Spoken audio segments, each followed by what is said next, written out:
Hello you guys. So to begin the recipe for the salted pork, as you can see, this meat was taken from the pork shoulder.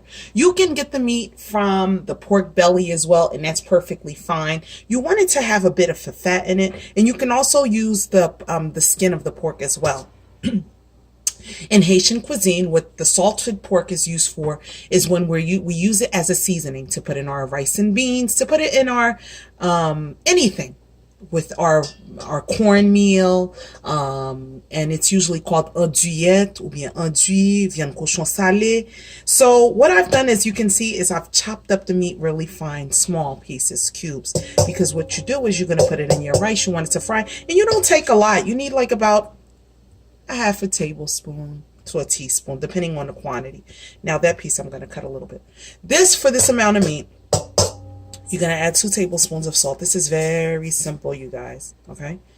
2 tablespoons of salt. It has to be well salted, okay? Because the salt is what's going to preserve your meat. So what we do in our Haitian cuisine, make sure the meat is dried. Also, you see there's no liquid in there. Make sure it's completely dried. And then you salt it really well, because we're going to have to leave this out for about 2 days on a counter covered, and to let it cure. Okay, this doesn't go in the refrigerator until after. The next thing I'm going to do is I'm going to add a tablespoon of my Epice.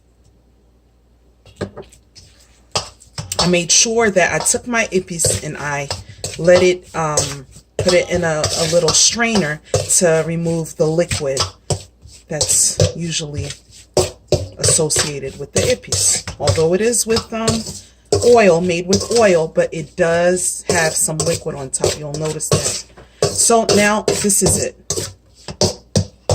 You're going to take this, you're going to put it in a nice bowl, or you can put it in a nice any container, and then you're going to put it to cure. And this is what I'm going to do, you guys.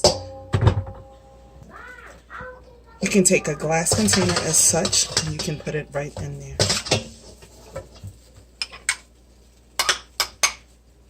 You're going to cover it up, leave it on your container, and this is it. This is your salted pork, you guys. Leave it on your container for about 2 to 3 days. It's fine. And then that's it. Once you take it off of your container and your counter, make sure that you put it right into the refrigerator or your freezer. That's perfectly fine. Thank you guys again for watching. Here's the recipe for my salted pork. Bye, you guys. Hope you've been affected.